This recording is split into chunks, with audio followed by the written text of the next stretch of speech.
Good evening, everybody, and welcome to Voice of the Cantor 9, our 10th presentation in the series Voice of the Cantor. Thank you very much for joining us. It is Wednesday, the 23rd of June, and it's 7 o'clock here in London and throughout the world at different times, of course. This is our presentation on cantorial art into the future, Renaissance in Europe, and in a moment or two I'm going to hand over to our moderator, Hirsh Cashdan. I'm Russell Grossman. I'm one of the executive on the European Cantors Association. Let me tell you just a little bit about the European Cantors Association before we begin. The European Cantors Association is an independent organisation established in the United Kingdom in 2012. It's a framework for cantors, prayer leaders and interested lay people across the Jewish worship spectrum to engage in dialogue, training and profile raising to ensure that the beautiful and unique music of Jewish prayer continues to enhance synagogue services for future generations. ECA arranges Cantors conventions in the UK and European cities and is presenting this Zoom series, The Voice of the Cantor. Our academic wing presents international conferences on the music of Jewish prayer in partnership with universities around the world. Our website is www.cantors.eu. Please don't go there now, but you can do later on. That's www.cantors.eu. And our director that we'll hear from at the end is Alex Klein. Now let me tell you a little bit about our moderator this evening, Hirsh Cashdan. Hirsh is the ECA Convention Programme Director. He trained at London's Jews College and is also passionate about synagogue music, although he spent his career in business. Hirsh creates and runs the ECA's very successful convention programmes. On his retirement, he offered his time to Jewish Music Institute, taking several responsible roles. Hirsh created and ran to Philharmonic, a precursor to the European Cantors Association, and his special interest is in learning, that's chanting the Torah, with a focus on communicating the contents to the congregation. Hirsh now has a very busy programme, active on both international and UK charities, and for ECA, Hirsh advises on all aspects of ECA's work and creates and delivers ECA convention programmes. Hirsh, over to you. Russell, thank you very much, and welcome everybody. Thanks for joining us. I hope you're going to have a very interesting evening. You should do, because we have a very distinguished set of panelists this evening. We have Shmuel Barzilai from Vienna, from the Chief Cantor of the Vienna's Jewish community, Cantor Nathan Goldman from Stuttgart, Cantor Asaf Levitin from Hanover, Cantor Daniel Rudas from Budapest, and Cantor Bryan Wood from Prague. All interesting cities, and we're going to talk about that. I'm going to tell you a little bit about each of them shortly, and I'll ask them one question before we go into the main discussion on the actual topic of today. You will have the opportunity, I hope, if we don't spend too long on those the questions I've prepared, to ask questions also. If you'd like to put a question into the chat, that's very helpful. Don't clutter up the chat with too much chat, as it were, otherwise I may not be able to find the questions. And now I'm going to introduce each of the panel members. I'm going to start with Shmuel Barzilai. Shmuel was born in Jerusalem in a family of renowned cantors. He's the grandson of Cantor Rabbi Yaakov Eisenbach.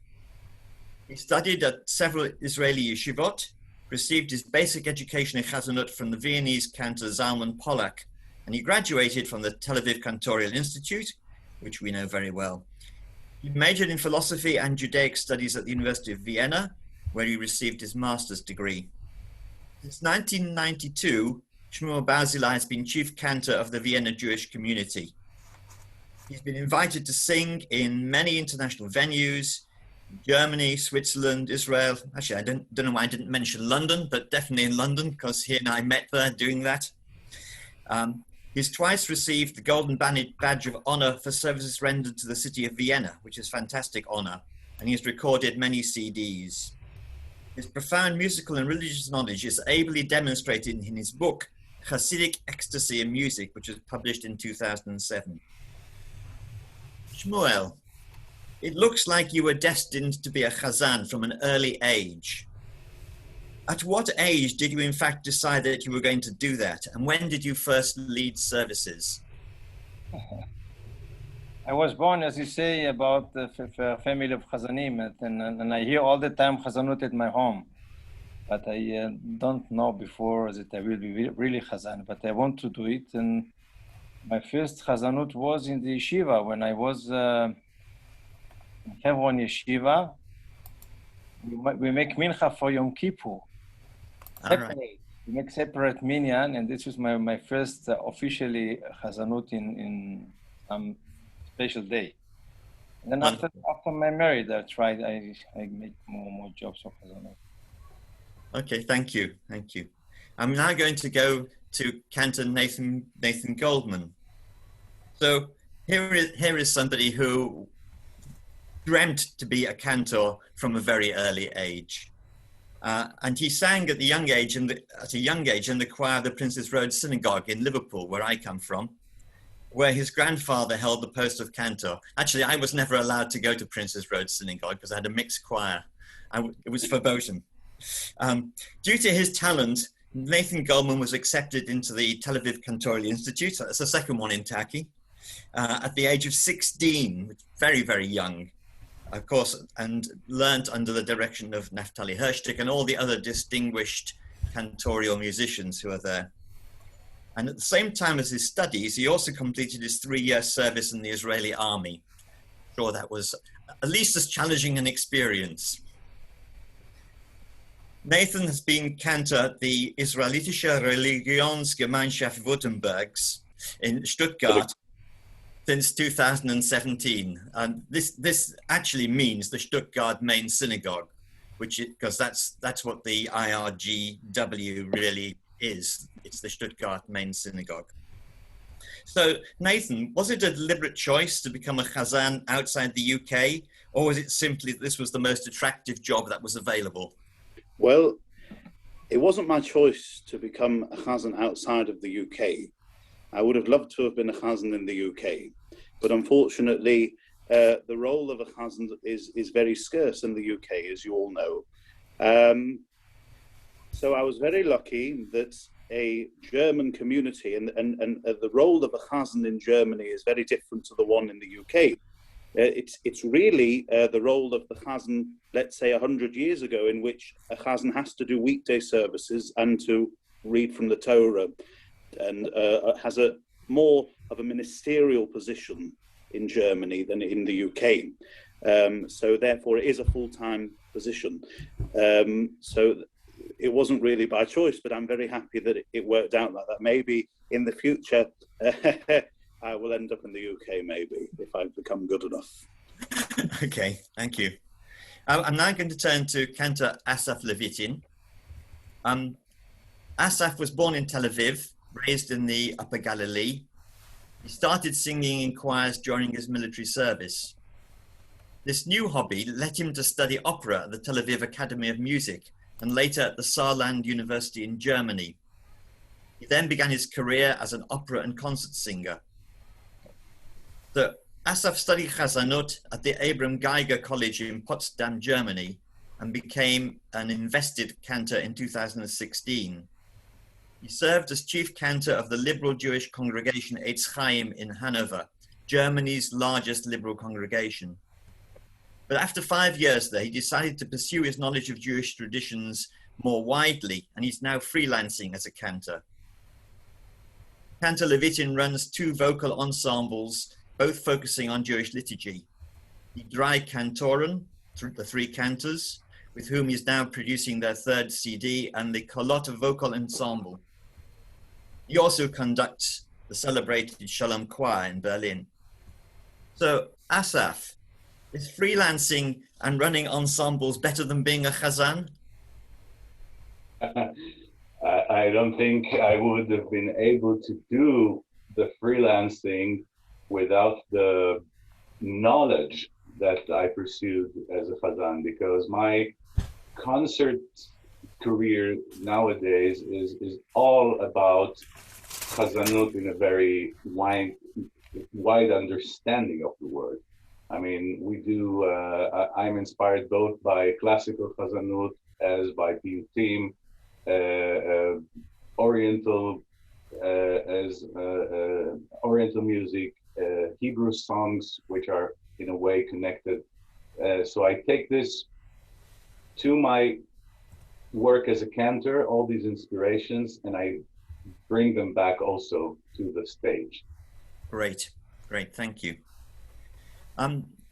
Daniel Rudas, Cantor Daniel Rudas, started his singing career in the choir of the Dohany Street Synagogue, which is the biggest synagogue in Europe. And those of you who have been there like I have know it is indeed huge. From the front of the Dohany synagogue to the back must be about the size of a football pitch. Perhaps not quite. From 2000 to 2004, Daniel studied classical singing at the Liszt Ferenc Academy of Music in Budapest. He also holds a BSc and an MSc in Management and Economics from studies in Israel and in Hungary. In 2012, he started his Jewish liturgical and cantorial studies at the Budapest University of Jewish Studies. As a cantor, his debut was in 2013 during the High Holy Days, after which he became officially a chazan of the Dohany Street Synagogue. So besides leading the prayers in the synagogue, Daniel is an active performer in the Jewish Cultural Festival in Budapest, as well as in conferences and concerts in Hungary and in other countries, including Austria, Czech Republic, Germany, Serbia, Slovakia, Switzerland, and the USA. So Daniel, you had a strong, very strong secular education. Why did you decide to become a chazan? It's a question I'm asking myself every day. Okay, first of all, thank you very much for the invitation, and it's really amazing to be with you here and to see you again after a long time. Answering your question, as you just mentioned, I started my musical education, early, and it didn't start with liturgical music, let's say, and I had a really big break in my singing career due to my secular studies, and then for a very fortunate meeting with someone, I ended up in the Dohany Synagogue, and I heard Chief Chazan László Fekete to daven, and I heard the choir, and I just felt like there is something I need to hear, listen again, and it just turned out that, of course, continuously they are looking for someone in the choir, so I joined the choir. I had the basic singing skills, not liturgical knowledge, obviously. And then, I don't know, slowly, I just got more and more involved, and I felt like, why not to study a bit more? So, it just started from the inside. I cannot really explain that, how and why. All right, thank you. And here I am, so, yeah. So, Achron Chaviv, we now come to Cantor Bryan Wood. Bryan grew up in Brighton, in England, and this surprised me. I didn't know till he told me this. He's one of triplets. And as a 15-year-old, he and his two triplet brothers, all of them were leading the services at the Middle Street Shul in Brighton. But his two brothers, his two triplet, I want to say twins, but his two triplets, upped and left and went to North America. And that time, he decided he'd continue and lead the services alone. Now, Middle Street is an interesting synagogue. It's the synagogue where Leo Brill, whom many of you know and many of you respect, renowned teacher of Nusach and Chazanut to so many cantors at Jewish College. Indeed, although I wasn't training to be a cantor, he also taught me. He'd been chazan in that shul before World War II, and the old congregants remembered and valued chazanut and encouraged Bryan to learn nusach tefillah and how to daven really well. So, Bryan, you studied with Stephen Robbins at the London School of Jewish Studies, which really took over from Jewish College when Jewish College was no more. In 2009, you went to the Czech Republic to work. You made a good impression, and you were offered a position at the Neu Shul. Now, the Dohany Synagogue in Budapest is the biggest synagogue in Europe. The Neu Shul is the oldest synagogue in Europe. And believe me, it looks it, doesn't it? It's a most magnificent, again, another place to recommend to you if you haven't been, most magnificent building and synagogue. So, Bryan, on a completely different tack, Prague is renowned as a musical city. Are you at all involved in music in the city outside the synagogue? So I originally came to Prague not to work as the cantor in the synagogue, but I went there to work for an animation company and making animation that's like graphic design and things for adverts in television. And I made a film. And one of the projects which we originally worked on was it's called Mendelssohn on the Roof. It's about a story which happened in World War II. I think it's by Yuri Weil, and it's about the story what happened at the concert, the big concert hall there called the Rudas Film, which is just a couple of streets from the Neu Shul. So we originally made an animation about that. But apart from that, and apart from the shul, I'm not really involved in anything else musical within Prague. But yes, yeah. Okay, that's interesting in itself. Thank you.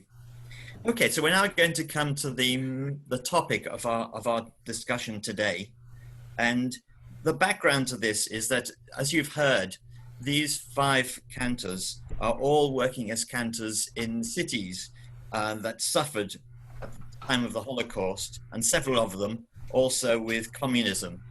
And really, the question arises from, after the devastation of the Holocaust and the collapse of communism across so much Europe, the Jewish communities clearly were able to start rebuilding themselves. But this is an interesting and difficult process, and I want to discuss with the 5 panelists aspects of this. So let me start with Shmuel, who is Vienna. What do you understand was left of the Jewish community in your city after the war, and how has the community developed since then? You know, Vienna is very famous because the chief cantor from Vienna was Salomon Sulzer. And Salomon Sulzer was famous all the world and for his compositions, but not only because of this, also the synagogue, the pogrom night it's called Cashdan night, we call it pogrom night, was destroyed, the old synagogue except our synagogue, the Sulzer synagogue. And this is very, very special. It means the community after the war tried to build again and again the old community again, and it was a big time from 38 till after 45 was nothing with all Europe, and then it's coming again the Cantors and the community built in the old community again, and now it's also we see the community became very nice. Young people from all the world. First, it was only from Poland and Hungary, and now it's coming also from Israel, from Georgia, from Bukhara. And we can keep our tradition, and they all not.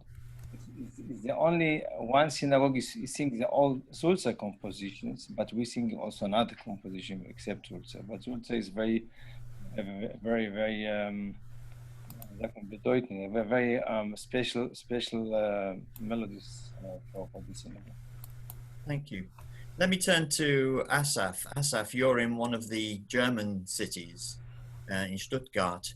Well, I used to be in Hanover, but yes. I'm sorry, Hanover. I got that wrong. Sorry. Yeah. Wrong way round. It's Nathan that's in Stuttgart. Sorry. Right. So tell us what happened in Hanover. Were all the synagogues destroyed, and how have they rebuilt, or has the community changed? You know, nothing really remained in Hanover. On the 15th of December, I think 1942, if I remember correctly, practically the entire Jewish community was transported and sent to concentration camp, and that was it. Most of the people who came after the war were not from Hanover, really. I mean, there was also one concentration camp right in Hanover, or in one of the suburbs, a small one, but the synagogue was gone, and there was nothing really left. And today, you know, the biggest thing that changed after the war just started in the 90s, because suddenly, instead of just a few tens of thousands of Jews all over Germany, there came between 100,000 and 200,000 Jews from USSR, from all the countries that formed the USSR, and so it's a totally new, you know, bunch of people who don't have the German tradition, and they also don't really have a lot of experience in what's like an institutionalized Jewish life looks like. Some of them were trying their best to keep some of the traditions under the communism. Some of them just didn't have a clue, and then they came, and you know, whatever they taught them, this is what they know. Right. Right. So this gives a lot of, I mean, it's sad on one hand, it gives us a lot of opportunity also to kind of to create traditions, to be the first ones, you know, to be the first one in whatever we do. So let's turn to Nathan. Nathan, did the same thing happen in Stuttgart, or did the community, was there some remnant left? And did they build from that? Exactly the same happened in Stuttgart. However, we were lucky because, like Hanover, but a little bit, we had our music still.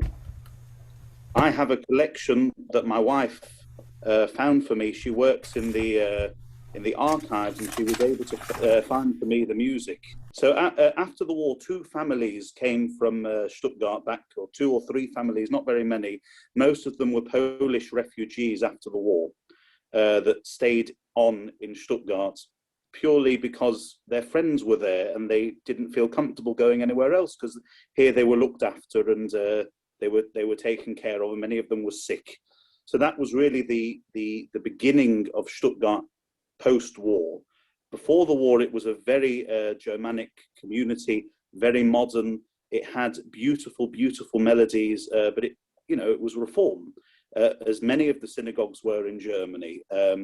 But it wasn't the Reform that we know today. Of course, it was actually quite Orthodox. Men and women sat separately. The only difference was really purely was the ideology. But if you looked at their service, they davened. It wasn't like Berlin. They davened in Hebrew. I know they davened in Hebrew because I have the music that they used. Right. And I think the only difference is that they had an organ and the ideology of it. But if you looked at their service, it was very similar to what we know in the Orthodox world. Thank you. Let's now talk to the Chazanim from the 2 countries that have suffered not only the Holocaust, but also suffered from the communist situation. So start with Bryan. Bryan, what about the situation in Prague? I mean, your physical shul, of course, remained. You've got a wonderful old building, but what about the community? Yes, so the community in Czech Republic is different to Germany in the fact that only the communities in the Sudetenland, that's the area which is next to Germany, they suffered on Kristallnacht, but the rest of the country, which is Prague and Moravia, Bohemia, it wasn't affected. So all synagogues remain, and there's amazing things there. I mean, things you can't even imagine. You have to go and see.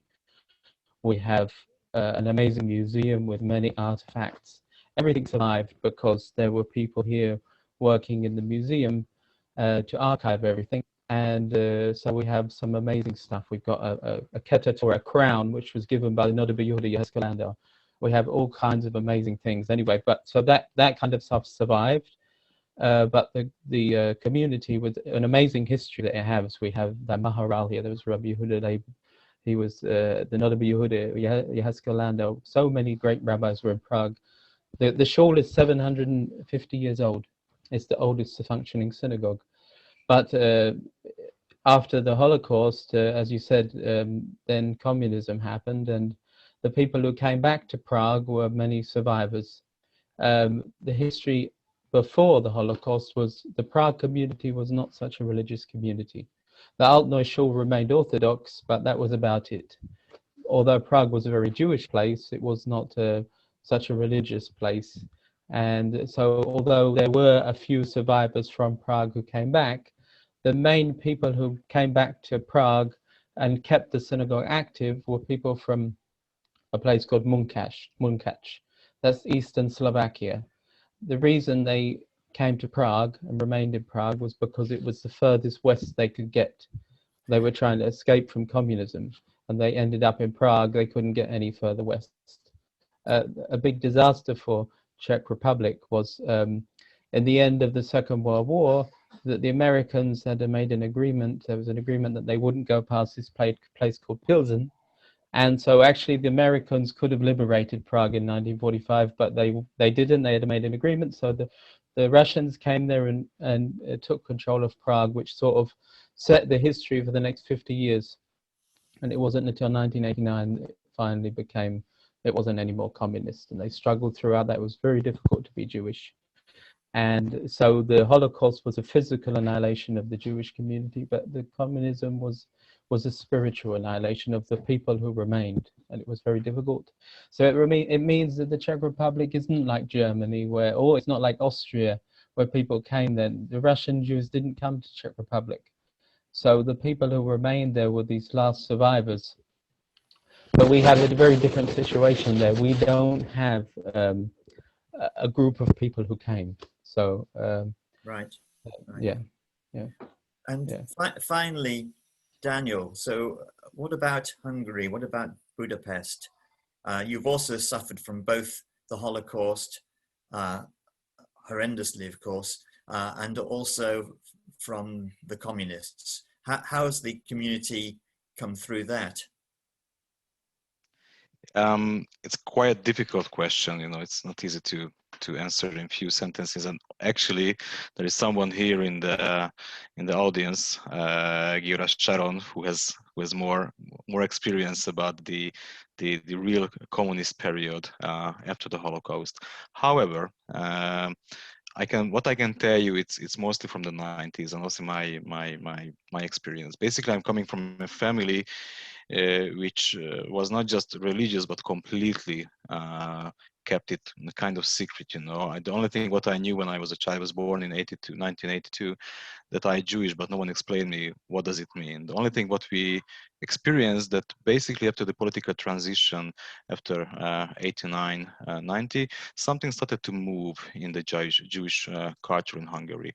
It's very important also to say that basically Jewish communities on the countryside were completely executed from the country. So all the Jewish community basically concentrated after the Holocaust in Budapest, which is mostly the opposite before the Holocaust. So whenever you wanted to experience any Jewish culture, religion, music, whatever you can call it, you had to come to Budapest. So it was also the same in my case, since I was born on the countryside and grew up on the countryside. So after the political transition, something started to move. There were more events, davens, liturgical events were more known for the countryside Jews, just like myself. So with my family, we started to come to Budapest, to the capital, more and more for something to get. Because on the countryside, when we were living, we really kept everything in a secret, because anti-Semitism is a huge issue until today in Budapest.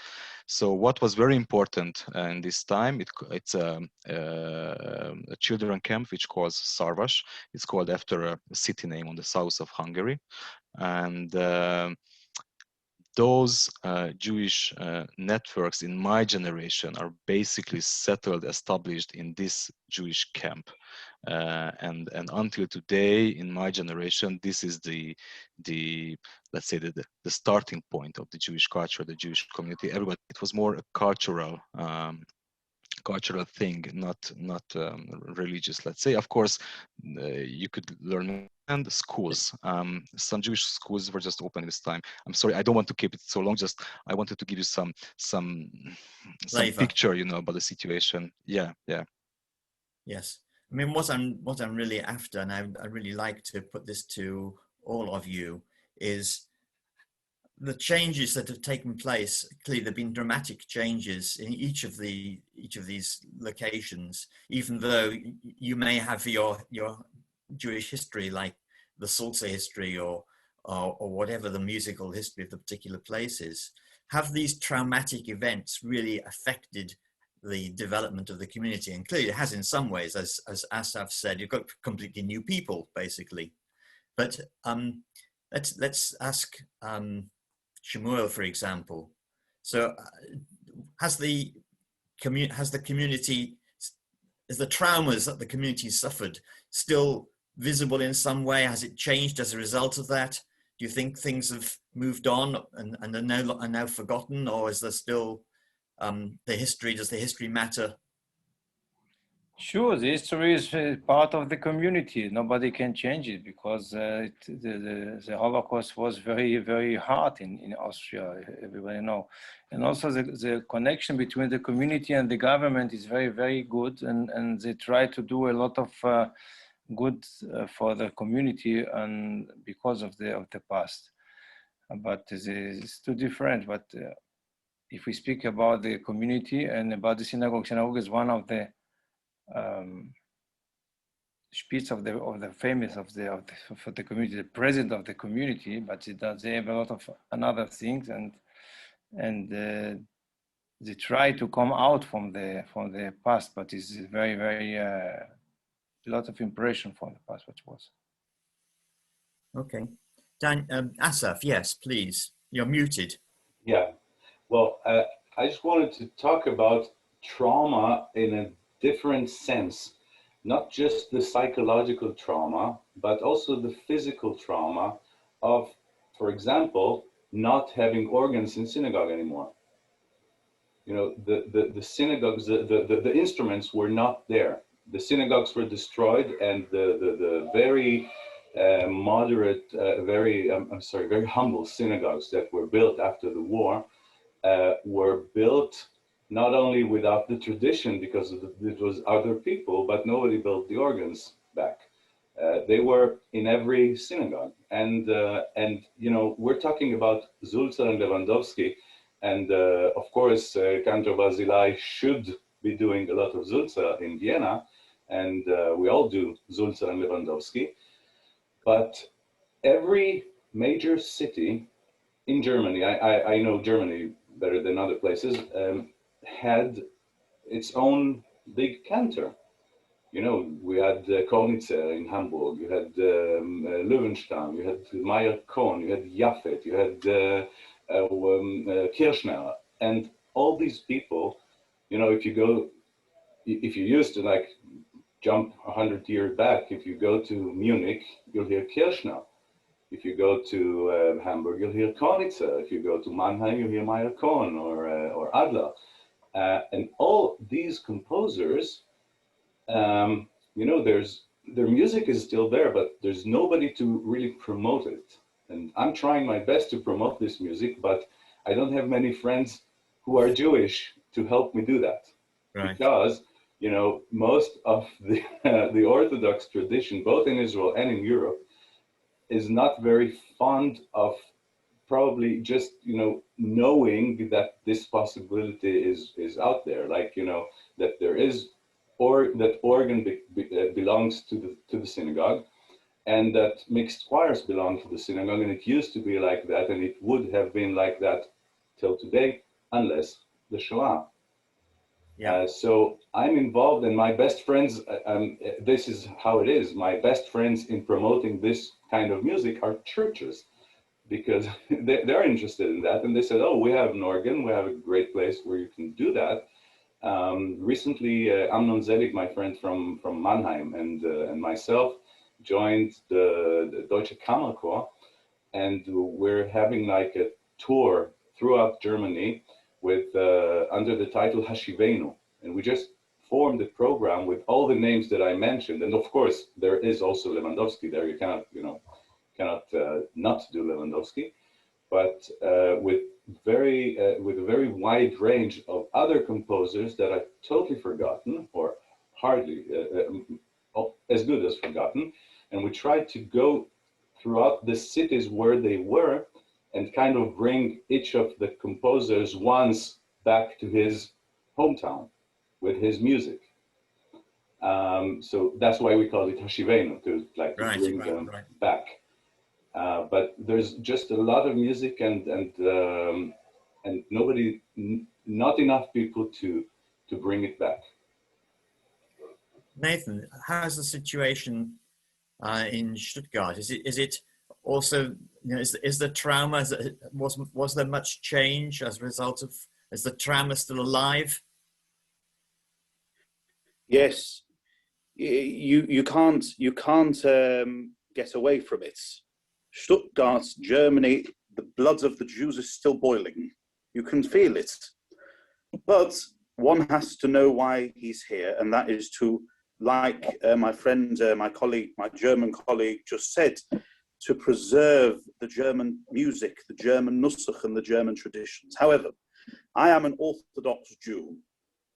I don't know what, he's not Orthodox. So I am against an organ in a synagogue.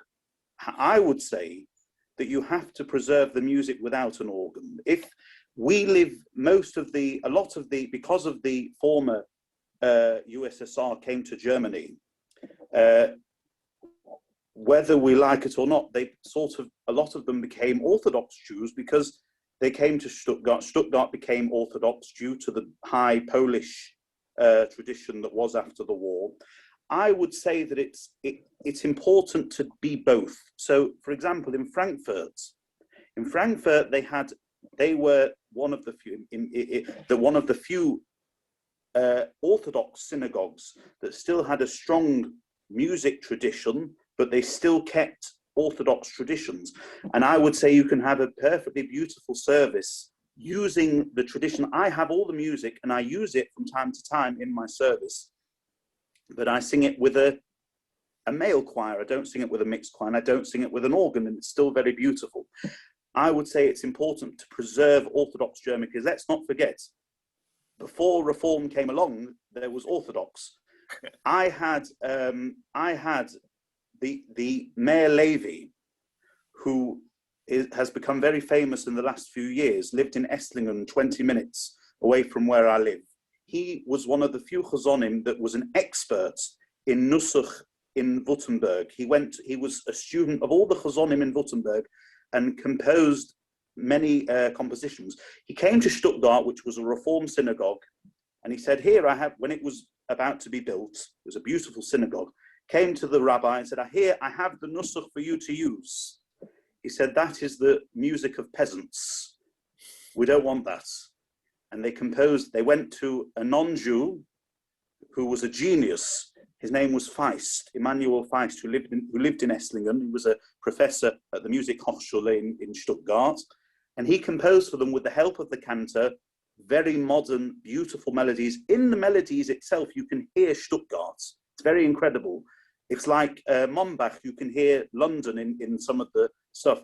But what do you mean by you can hear Stuttgart? Oh, it's so, when you've been to Stuttgart, or if you visited Stuttgart and you hear his compositions, you can hear Stuttgart in them. It's very incredible. He was a genius in that respect, because he grew up in the place and he was influenced by the musicians that were here. And when I sing that L'cha Dodi that he composed, it's reminiscent of the place. Right, okay. Daniel, what about Budapest? Is the trauma still in Budapest? Continuously. Everybody's got trauma then. Yes. The effect of the Holocaust and of course the communism, I think it won't ever end.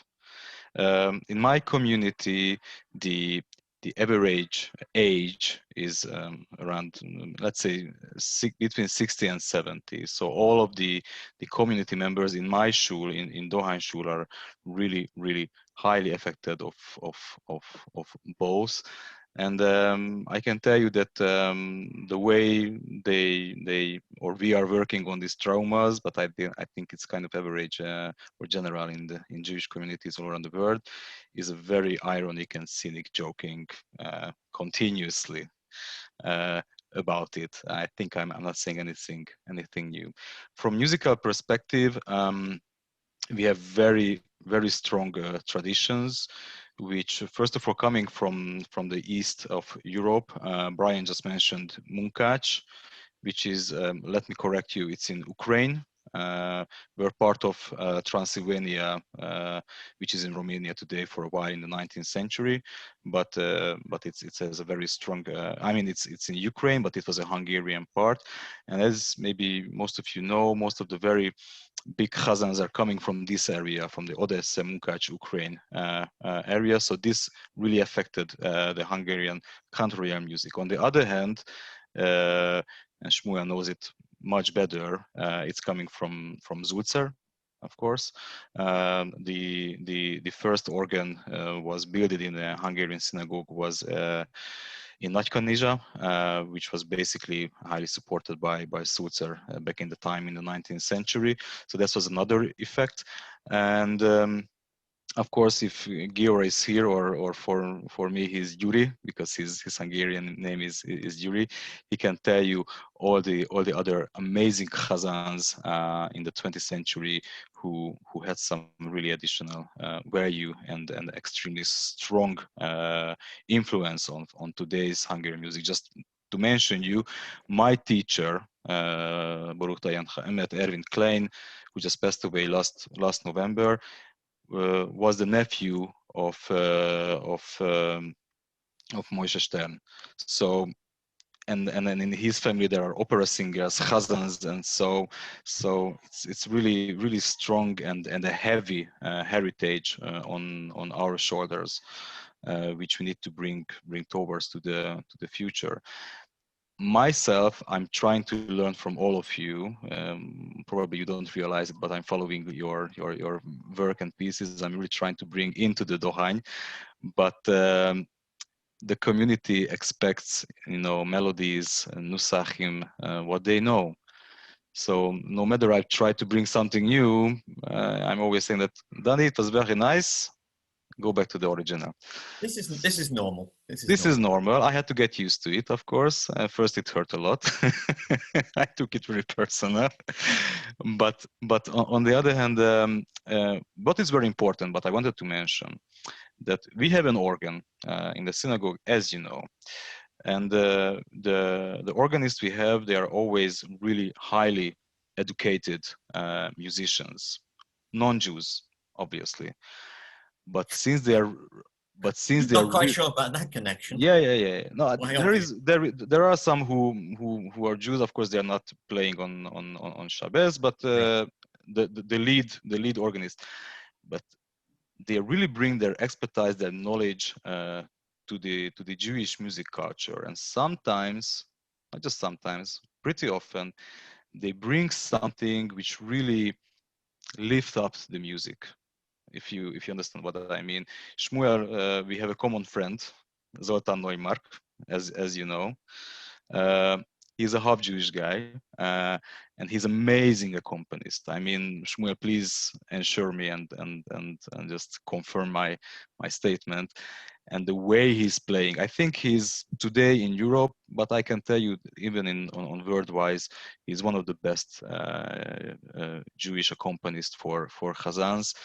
And I really highly encourage you to look after him and listen to his work.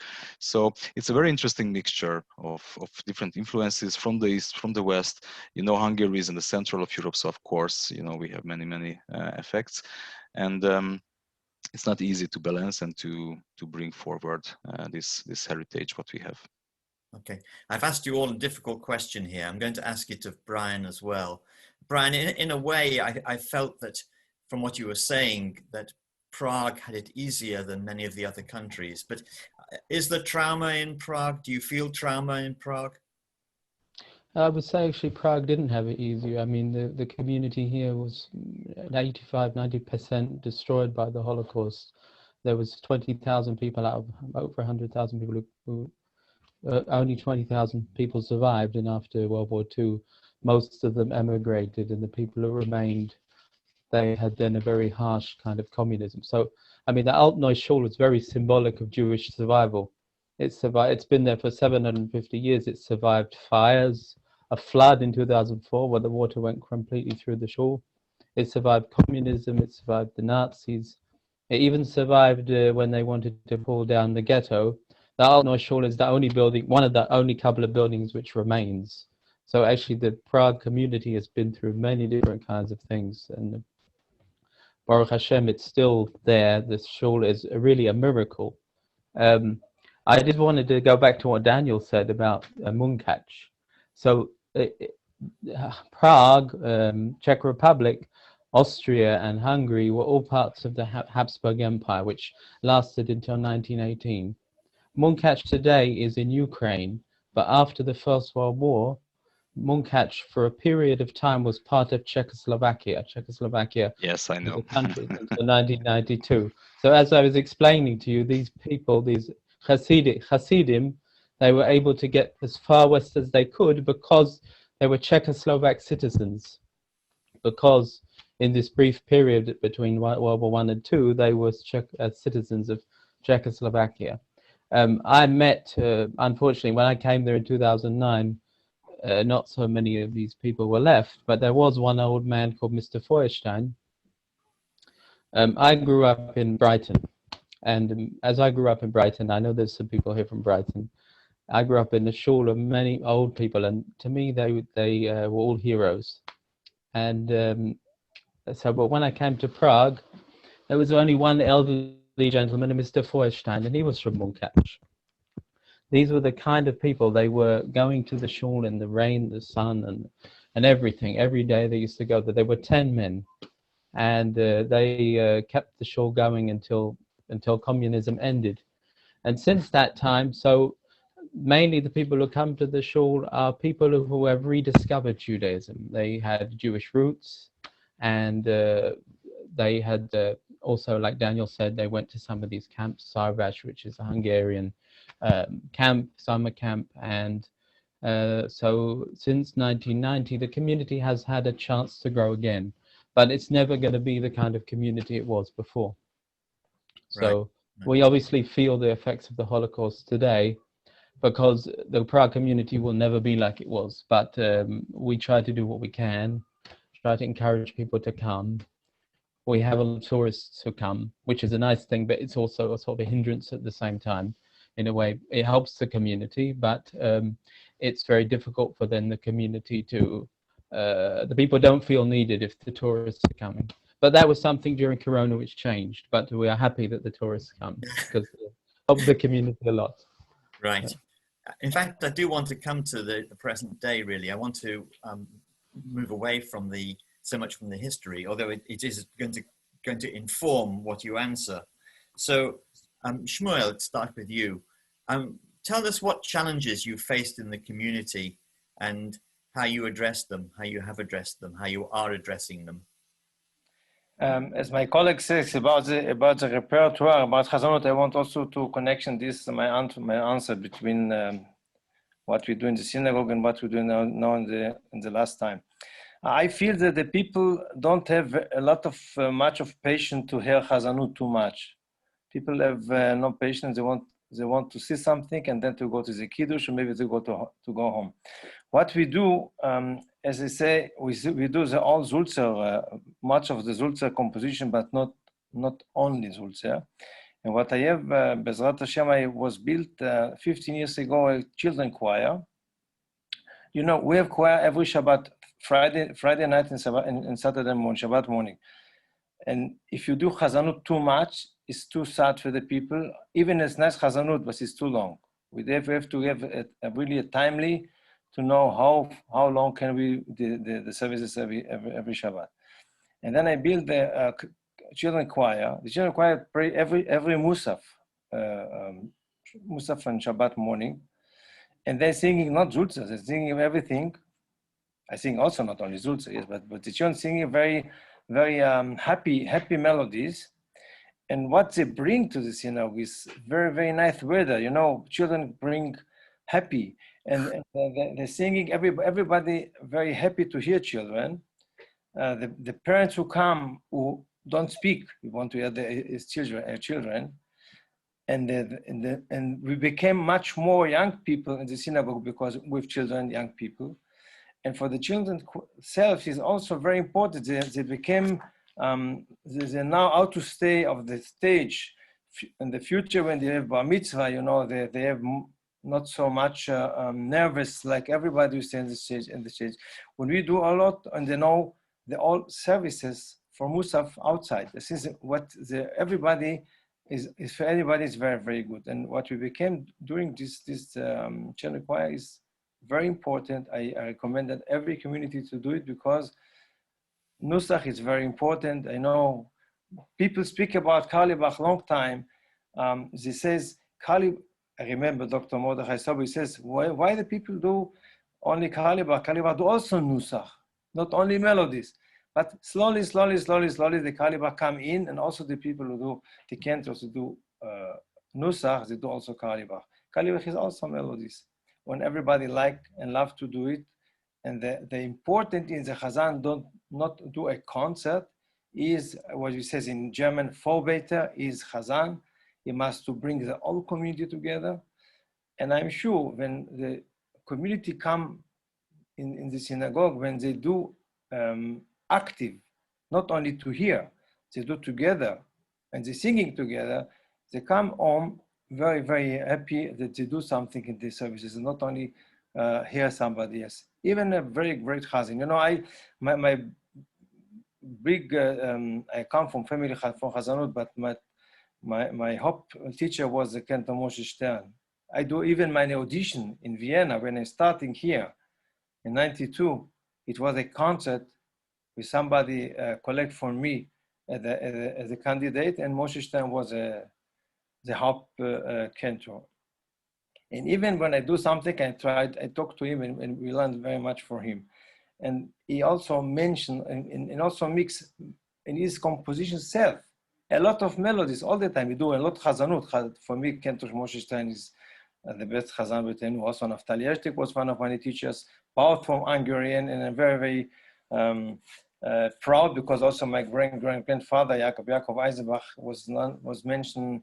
His name was Rabbi Yaakov Pester because he comes from Pest. But we know a lot of the Chazanut from Hungarian. It's very, very heart of Chazanut, and I like it very much. But there is concert and there is services. Sure.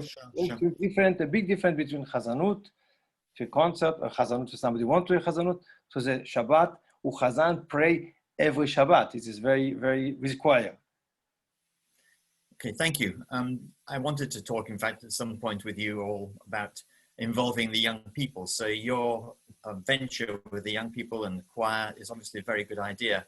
Nathan, I think you wanted to, I can see that you're eager to say something on this topic, or one of these topics. Please forgive me if I say anything, but there's been a lot of racism within the German communities because, let's not forget, before the 1990s or whenever the Russian people came, or the Ukrainian and the Russian people came, the Polish people were the Polish-Hungarian, they were in the shul, and then the Russian people came, and there's a big cultural difference. So that is there was a lot of racism, and you hardly ever see the German members anymore, the Polish members anymore because of that.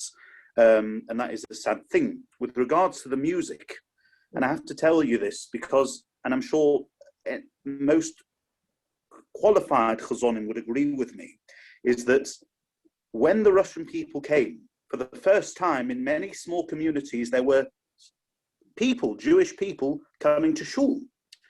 And therefore, there was a big rush to bring clergy from all over the place, from Israel and from America, where all sorts of people came. Unfortunately, these people, these chazonim that came along, most of them, and I'm not, the post-war, the chazonim that came from Poland were fantastic. Their nusach was fantastic. I know some of their nusach.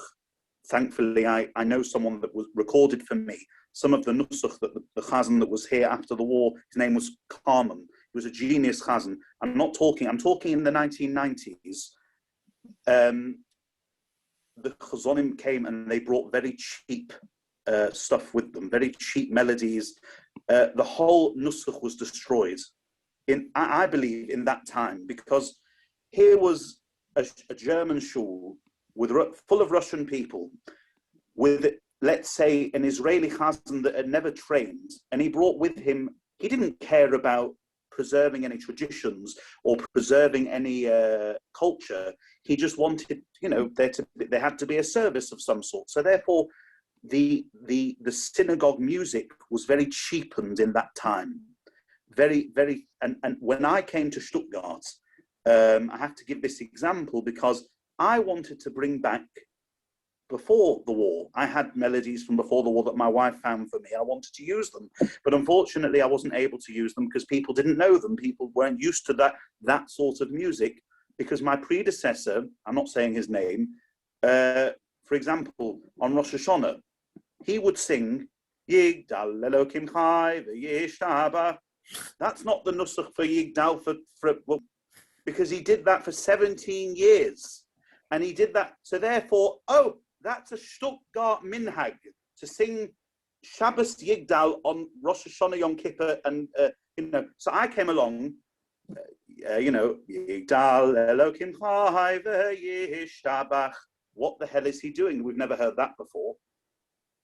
So I was considered the one who was bringing the new things. Can you believe that? So that's my contribution. Okay, so that excuse my example. Okay, so your challenge really was to reverse the situation from one that had been destroyed almost and lost. Yes, lost I think it was in a lot. way. I think it was in a lot of synagogues the same story. I don't know, but I think so. Okay. Bryan, let me turn to you this time now. What would you say your key challenges have been? Well, I can actually identify very much with what Nathan just said. When I came to the Prague community, actually, I'm one of the first members of the ECA. I came to the very first conferences. And actually, maybe it's partly because I came to the conferences. There's a big advert for what you do. Maybe I got my job in Prague because I met somebody there, and I came to work in Prague, and I knew him already, and he introduced me to the synagogue.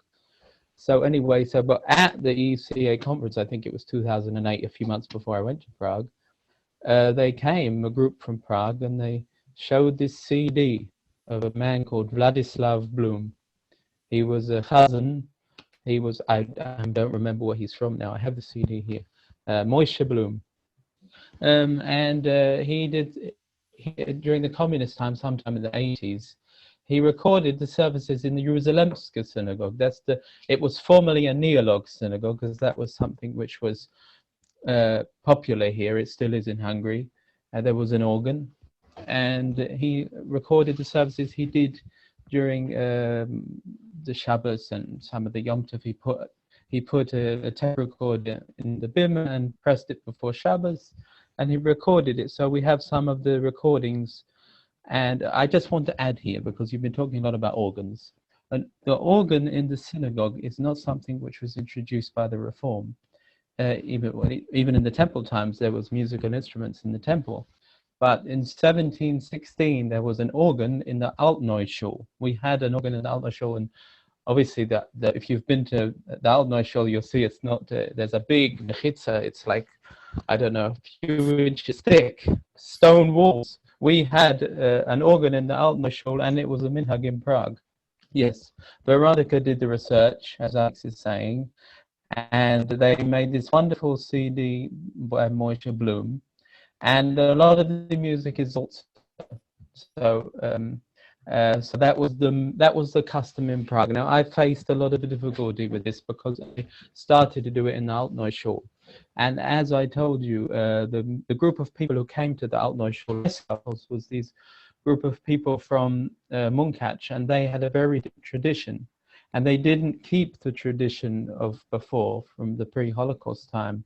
So although in pre-Holocaust there was Solomon's also was very prominent, that music was very prominent in Prague, and I tried to reintroduce it to synagogue, but the people, they knew some kind of watered down version, and they were very they didn't really join in with it, and it wasn't easy to introduce that. So, and another difficulty which we have is that it's also a good thing, but we have a lot of tourists who come, so they're not familiar with the tunes which also they know Israeli tunes and different tunes from different places, and so as a lot of the people who are coming will not join in with me, so I liked for the people to join in. I like people to sing, so I will do also sometimes depending on who is participating. But now, for example, I like what Alex Kleiner does. He posts things about the different cantors, and now he posted quite a few months ago now during the lockdown, Sol Zim, a very nice lechodody for Sol Zim, and it's very good for people to join in. So that's something which I think is important, especially children. So that's I don't know if I answered the question, but sort of. Yeah. Okay. Let me try, Daniel. What about the challenges you are facing, have faced, and are facing? The biggest challenge what we are facing, especially in my shul in Dohany, is it's again something general. The no younger generations are coming, and that's why it's very difficult to balance between, let's say, old or traditional music and new music. What to bring, what not to bring into the synagogue. What melodies can be used, what not. Just give you an example. Our Rabbi Fröhlich, who just been promoted to the chief chazan of the country, he's a huge Beatles fan. Extremely huge Beatles fan. I think he knows more about Beatles than all of you who are living in the UK. Really, I'm not kidding. He's amazing. And sometimes, just for fun, we are bringing Beatles to the synagogue. You can say it's not good. It's not good. But on the other hand, we need to bring music which people know, and less people knows those nusachs which are traditional, not just in the Dohany, but in the Hungarian liturgical music. So this is how, from time to time, we are bringing something more known to the people. We try to apply these musics, this light music, let's say, or pop music, you can say, to the text, to the lyrics, to the prayers. Honestly speaking, I'm more and more conservative in this, and I don't like it. But I know that it can bring more attention and it can bring more people to the audience. On the other hand, I'm trying to learn as much as possible. Benny Meissner is here. I had the great opportunity to learn, to study with him and to learn from him, mostly Alter's music. Giora Sharon, György Chandor is here. I'm studying with him more about the Hungarian traditional nusachim, but it's very difficult to balance, especially when I go to such places where are more young people. I don't see that they are open to let's say classical music in this perspective. By that you mean classical nusach? Yes. This is what I'm. But this is what I mean, and this is a really huge challenge. And at this very point, I'm not really sure what might be the good path to choose. All right, thank you for that, Assaf. I can see you're ready to speak. Right. Yeah. Let me unraise my hand. Yeah. So.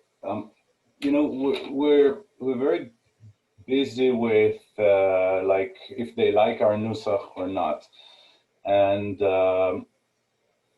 let me just start by stating that I do 98% nusach in my liberal services, and it's absolutely like just like Orthodox.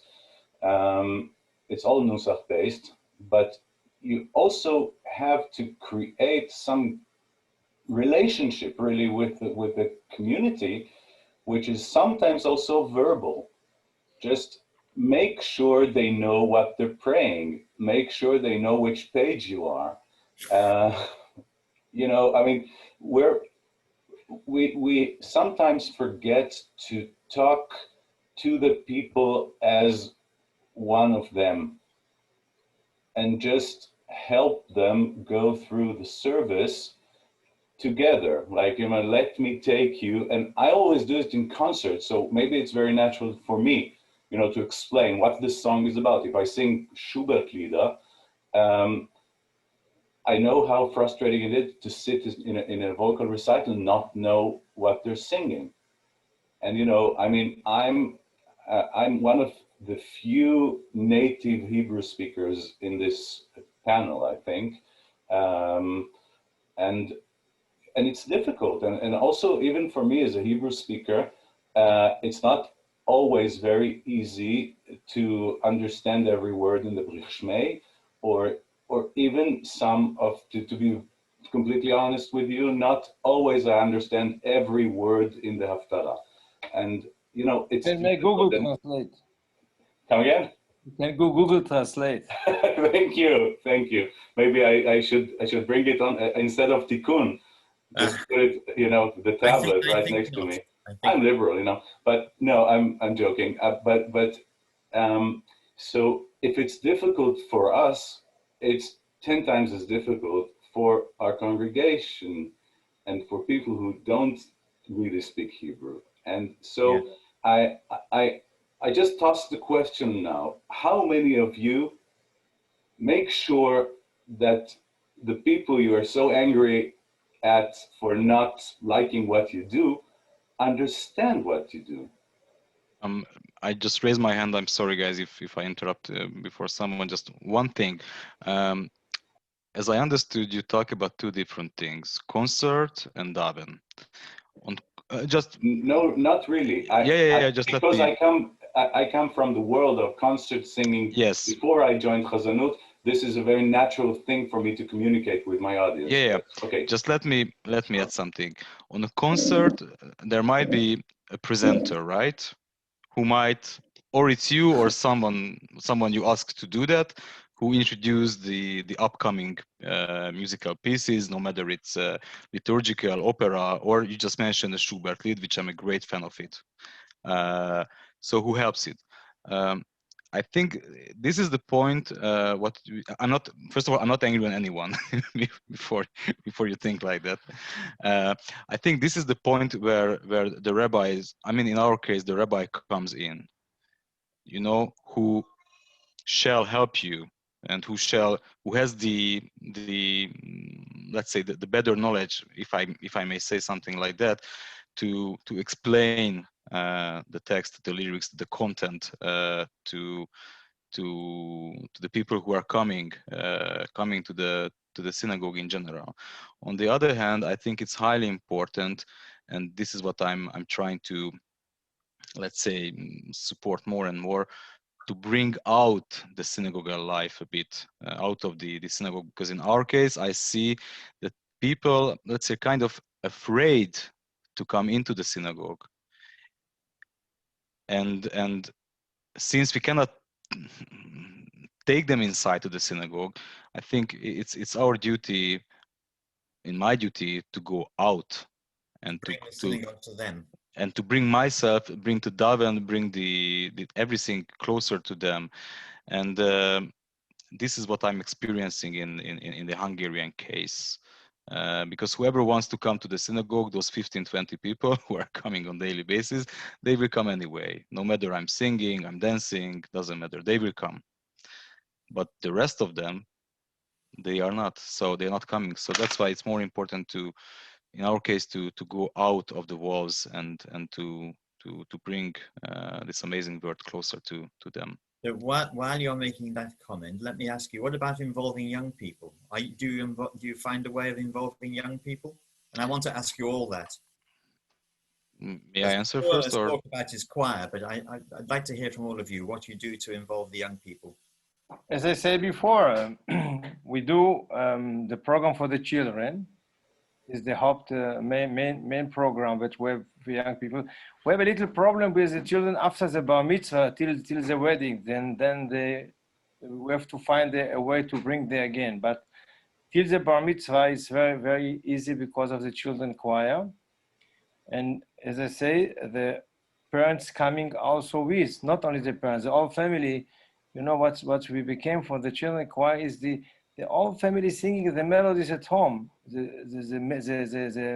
Not only the boys, also the girls. And what we do also, besides the services for Musaf, we do also concerts, and sometimes even mix with girls and boys concert, because everybody wants to be to feel involved in this case, and that's bring a lot of young people to the synagogue.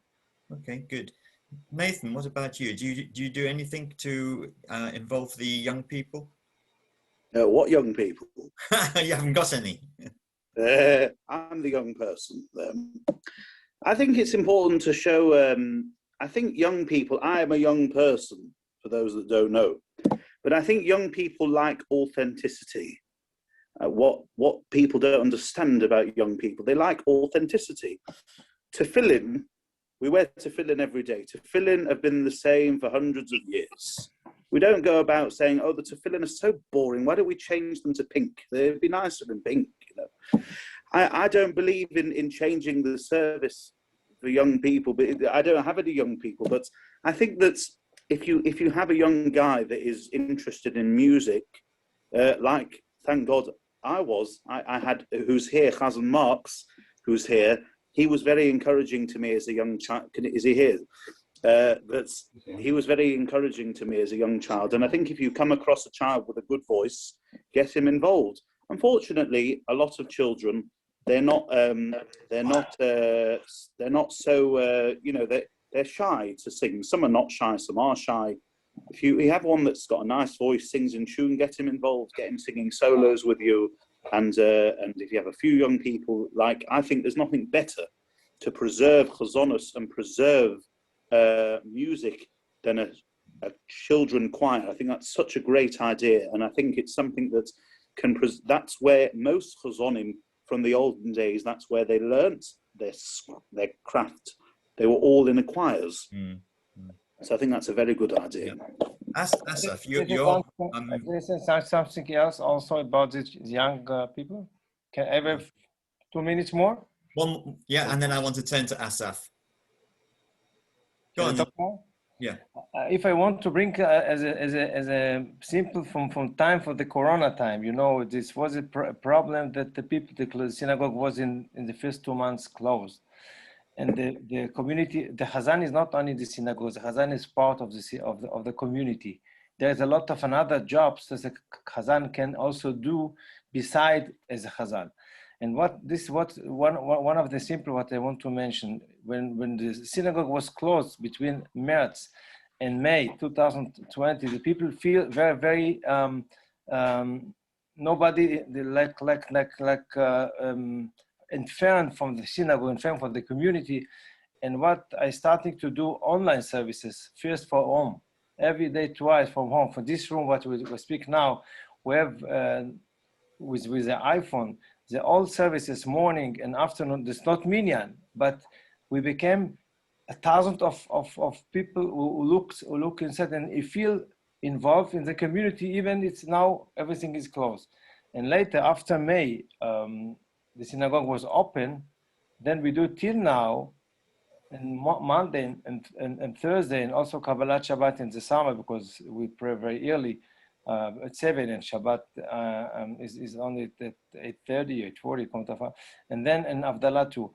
And we became a lot of people who doesn't come never to the synagogue, and they became, now they know what it means synagogue. Some of them come back to the synagogue. As I said, it's not minyan, but we became a connection to a lot of people, young and also not young, and they feel a part of the community that in this side it wasn't before the corona. Corona bring us something very good. Think and that I want to mention about to involve also another community members to us. Yes, thank you. Yes, we had a session, a Voice of the Cantor session, quite early on in the series when we discussed the pandemic specifically and the Cantors, the way they faced up to the challenge. And as you say, there were some benefits in bringing people in who weren't normally participating, and some of them will continue to participate, we hope, when the services return to the synagogue. Asaf, I wanted to turn to you. Yes, thank you. So in Hanover, I used to be very, very deeply involved with the Bar Mitzvah teaching. I was actually in charge of teaching them the maftir, all the brachot, the haftarah, and to also work on the drasha with them. It was also my task to tell them, read the parasha and let's talk about it next week. Just tell me what you liked best, what you didn't like best, what made you angry, whatever, and like trying to help them develop a drasha. This was one thing of really getting, again, to get the relationship to the text. The other thing was that the whole Bar Mitzvah group was a part of their learning was to attend all the other Bar or Bat Mitzvot. They, right after your Bar Mitzvah, the next Bar Mitzvah, you receive an Aliyah also. So, so there was a whole group of, I don't know, 10 kids, something like that, which we saw throughout the year coming to their friends' Bar Mitzvah, getting mitzvot there, and also, whatever, just opening the ark or helping with the glila, whatever, whatever you give them, but really give them something to do. I also, they knew that in every Bar Mitzvah, I said it's a very important mitzvah to keep the floor clean before we go on. So, to pick the candies. So just, to do stuff that makes children feel more, not just welcome, but also needed, that are really part of the whole thing. And of course, I mean, the happy end would be to tell you that ever since, there are many, many, many children and young people coming. It's not the case, of course, but they do have some, I think, some deeper connection to the synagogue, and maybe also to, I don't know if I guess some of you colleagues do it too, like really teach the children for a significant amount of time, 4, 5 months, half a year, getting to know them, getting to know the families, really being involved in the whole thing. And I just know that it happened a lot that, a child would come to me and say, I already know the Shema, I know it by heart. And, and then I know, they'll know it also in 20 years. Mm-hmm, mm-hmm, mm-hmm. And now, can I say very quick? Yes, Cousin Levitin. Yeah. I also had a lot of experience with the children, teaching them Bar Mitzvah. Unfortunately, as soon as I finished teaching them, and they were so enthusiastic, and the family was enthusiastic, and they turned up, and they were coming to shul as soon as the Bar Mitzvah was over, I never saw them again. I hear you. It's a challenge. It's a challenge we all face. But do they get an aliyah for the next Bar Mitzvah, for example? Is it? Yeah, it's a good idea. Yeah, I think it's a very good idea. Are you offering this to them? I mean, I would urge you to do that. Yeah, I would urge you to do that. I always tell them, I prepare you for the first time you're going to do it. And I hope you're going to do it for many, many other times, and that you know the basics of how to do it. And then really, we need you for the minyan, for next time, next Shabbat, or next time, next Bar Mitzvah, you're on. Okay, Bryan, let me ask you about this. And then I know there's some people who are keen to ask some questions, so I'd like to offer them the possibility. So Bryan, would you like to make a comment on this involving the young people? I just wanted to speak about what Asaf said. I was very interested. I wondered if in his community he works as a religionslehrer. Is he a religious teacher? Because that's something which is in Germany very positive. You don't necessarily need to be working for the community, but if you're a religious teacher, you get children coming to you, and then you give them religious education for Judaism. So it's something which is very positive. I recommend it. I don't know about Nathan in Stuttgart, but that's an important role for the Cantor to take on as well, to try to find children, because it's something which is compulsory in Germany that you learn about your religion, and the community is responsible for that. So schools come to the Jewish community with Jewish children, they know of the Jewish children, and the Jewish community has responsibility to teach those children. So it's a way of bringing children into the community. In my shul in Prague, I already spoke a bit about the organ. I wanted to tell you this because I didn't say it before. The organ obviously was not used on Shabbos. It was something which was used for Kabbalah Shabbos.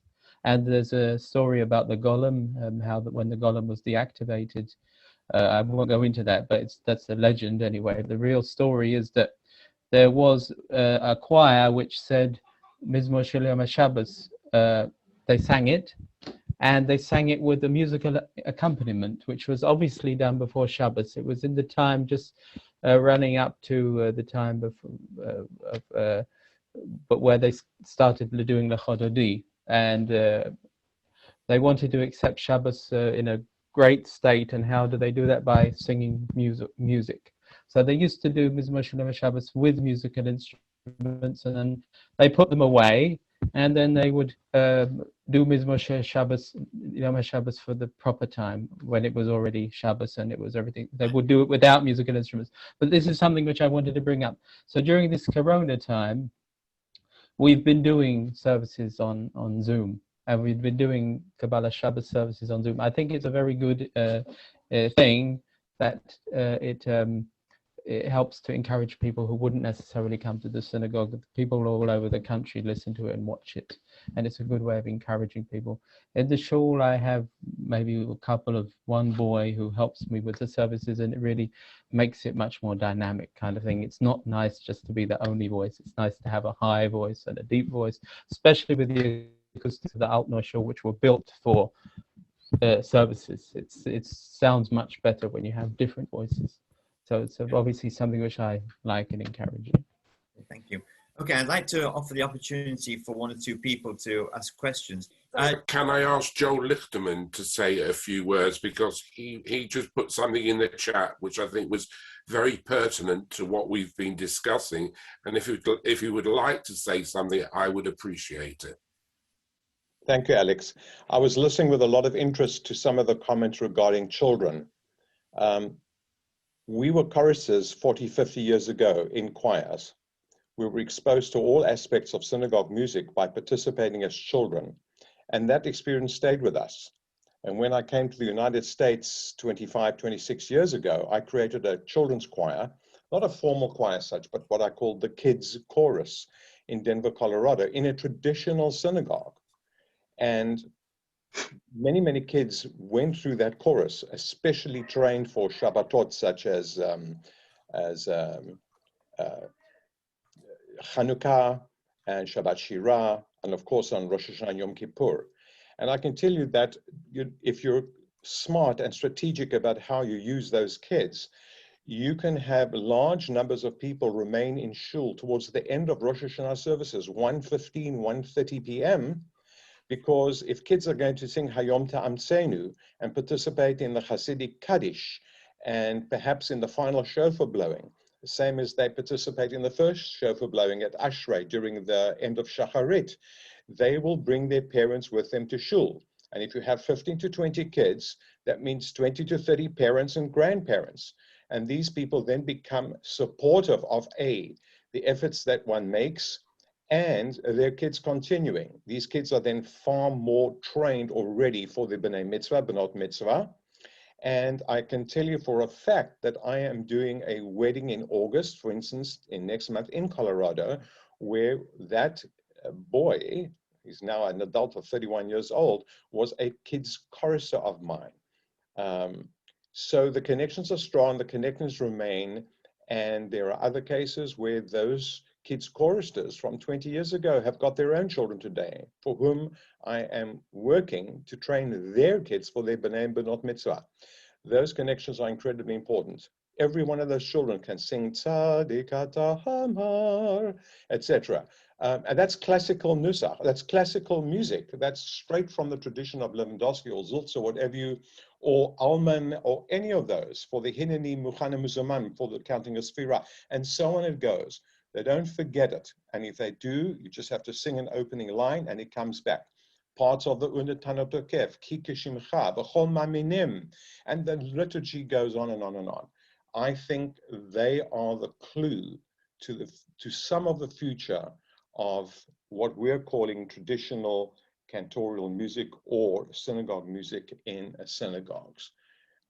You, Alex, I think last month mentioned that in North America there's a huge choral tradition because of the North American children's chorals through the Zamir organization. Hundreds of these children are singing not only modern compositions, but classical music as well. Where are they going to go in 20 years' time? Where are they going to express themselves through music? Only in the synagogue. And if they can't do it in the synagogue, they'll find another venue in which to do it. So I think for all of our colleagues, for everybody who's interested in maintaining and developing our music for the future, children, children, children. You can't always do it in the school, but you can do it in a different way. You say my word. I say this word, what you say anytime. This is the children choir, what we built here. It's bring us a very fresh and very nice weather, and they know they all also the adults, the children became adults. They know the services, and they have connection to the cantor. They come anytime to sing with, even since they're adult. Johnny Greenstein, do you have a question? Would you like to unmute? Hi. Good evening. First of all, Hirsh, I just want to say how much I enjoy your lectures, your programs. They're really interesting. I just had a couple of comments. One was I was going to say about Prague being the organ was only used on Friday night for Kabbalat Shabbat, of course. Also, apparently in Baghdad, it was used an organ many years ago on Kabbalat Shabbat. And in Jerusalem, we're planning on having a Kabbalat Shabbat service with instruments in October. And we're going to do the English choral service, L'cha Dodi by Mombach, for example. And that just mentions the Chazan from the Dohany mentioned Beatles. And that's one extreme, of course. And the other extreme is the Chazan warbling on with the old Nusa that no one is interested in. And I think it has to be somewhere in the middle way out. You can introduce the Nusach back into shuls, but it has to be done slowly. You can't just ram it down because they'll go home. Another comment I had was Nathan Liverpool, and it was interesting. He sang the Yigdal from Rosh Hashanah. He mentioned the fact that they used the Leone one, and that was incorrect. But it's interesting that Nathan sang the Yigdal according to the Princess Road version. I don't know if anyone. Did anybody notice that? He actually sang Saki's version, and the difference is that it's not Phrygish. There's no Phrygish in it at all. And that's Saki. So Nathan, you remember from your grandpa. Well done. We won't go into an argument about exactly how. No, he's right. He's right. My grandfather Saki, sang the Mombach. He sang the Mombach L'cha Dodi every week. We're going to do it in Jerusalem the end of October. So anybody's around who can come along. I wish I could be there. But the interesting thing about that Yigdal, and I'm just digressing slightly, is of course that Saki was from the Spanish and Portuguese, and they don't have Phrygish. Okay. And so I'm guessing that he basically took the one da da dee da da da da dee da da. Yeah. And he made it into like an English folk song. Can I say very quickly? It's a lovely tune, anyway. Can I say very quickly about that? That I actually used to sing it in Phrygish, but my mother used to tell me, "What are you doing? That's not the Yigdal for us." She used to say it sounds like off tune or something. So then that's how I became the sang it like Saki. That's why. Alex, you've got a question. Would you like to unmute and ask your question? Right. Can you hear me? It's so fascinating. First of all, the panelists are absolutely superb, and I am enjoying this very, very much. The important thing is children and music, which has been repeated and repeated.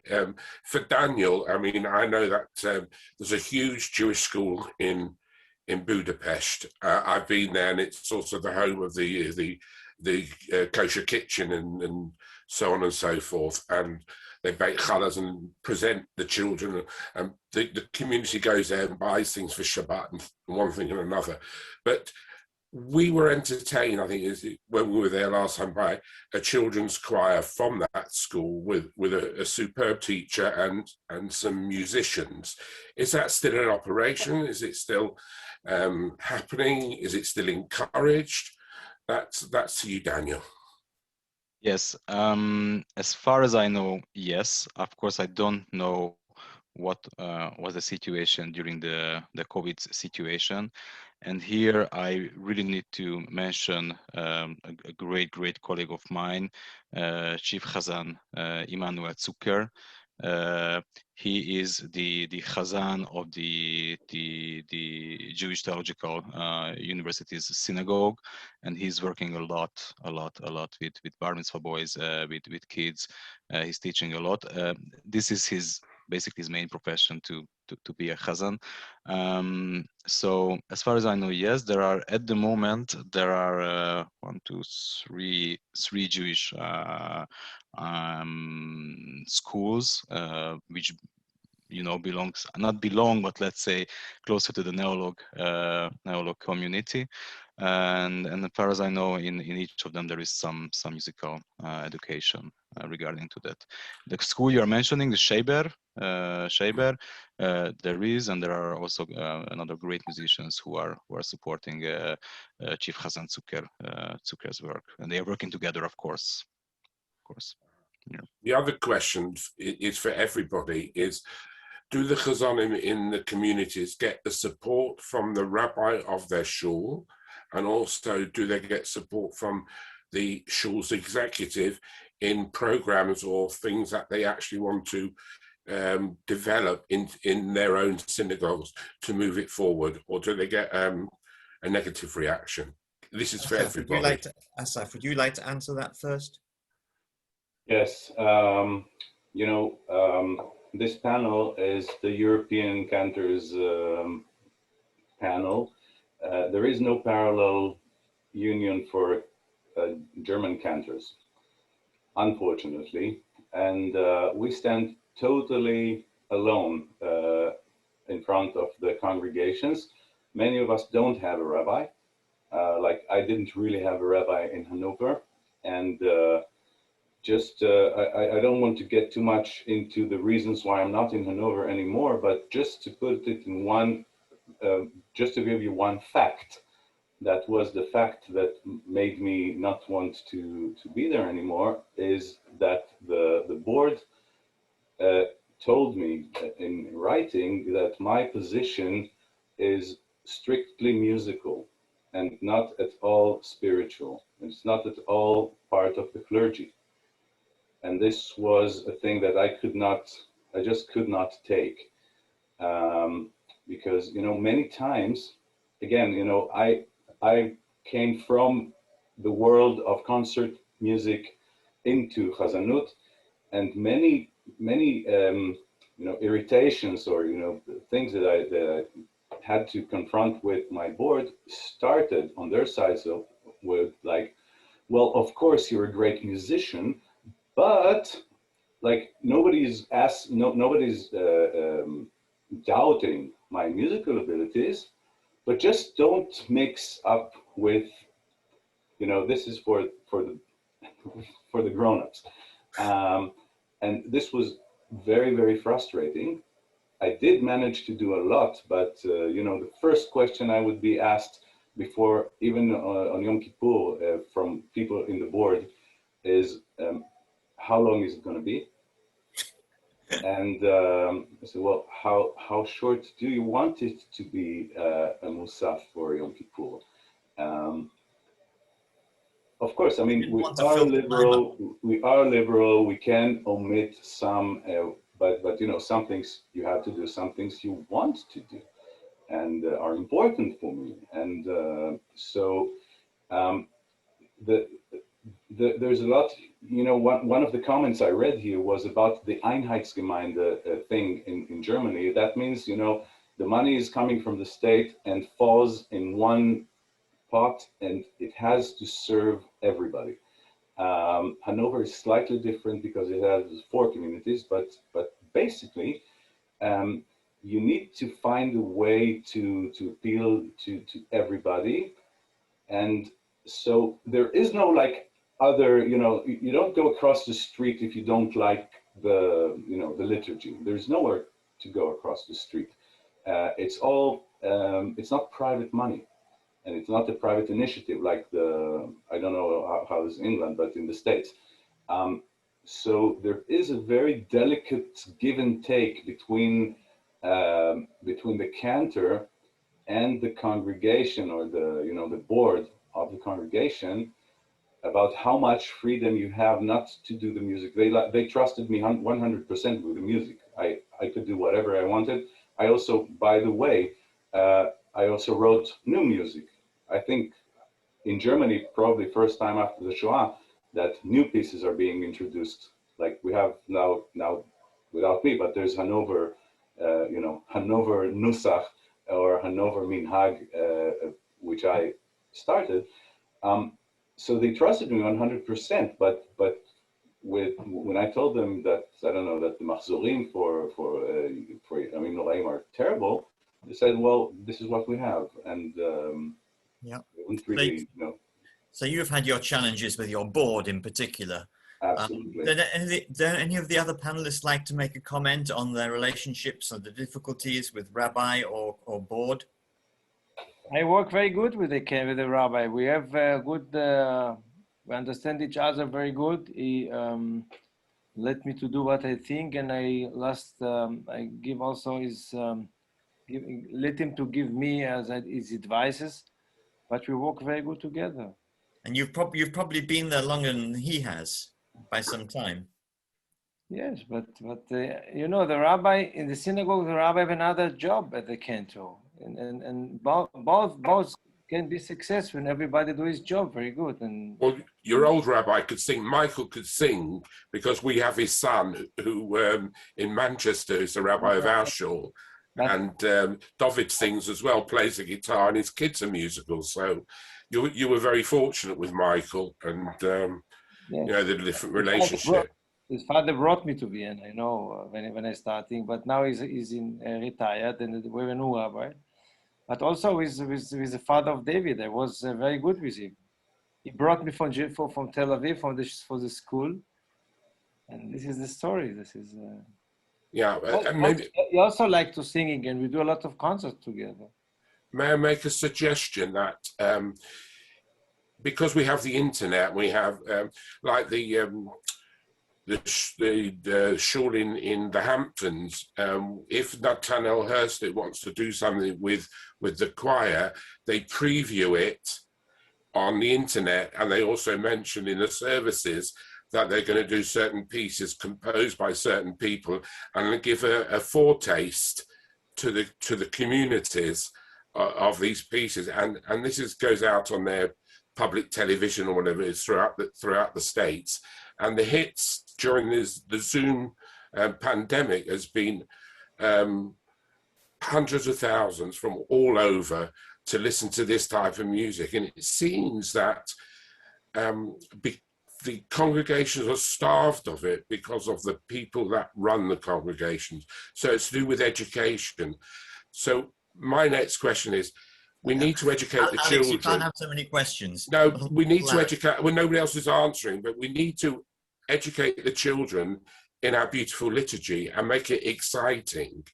And have we got the wherewithal with our cantors? They're very, very part-time. That's the unfortunate thing. So how are they able to do this without musicians or musical teachers that are part and parcel of the schools? I think Chazan Levitin said is it's important for the Chazan, or one of you said that it's important for the Chazan to be a teacher in the school. I think that makes a good connection between the two things. I'm not sure. The Chazan must be in the synagogue, but I'm accepted as a Chazan if he teaching Bar Mitzvah or the Bat Mitzvah is very important, because it became the connection and involved accompany the family the whole year to make ready to the Bar Mitzvah, and the connection between the family and the Chazan is all his time, and not only for the Bar Mitzvah. School is another thing. Chazan is not kol boinik. He must to do really concentration of his Chazanut, but Bar Mitzvah is a part of the community. Daniel, did you want to make a comment? Yes, just really to mention my teacher, Erwin Klein. I just talked about him, the nephew of Moshe Stern.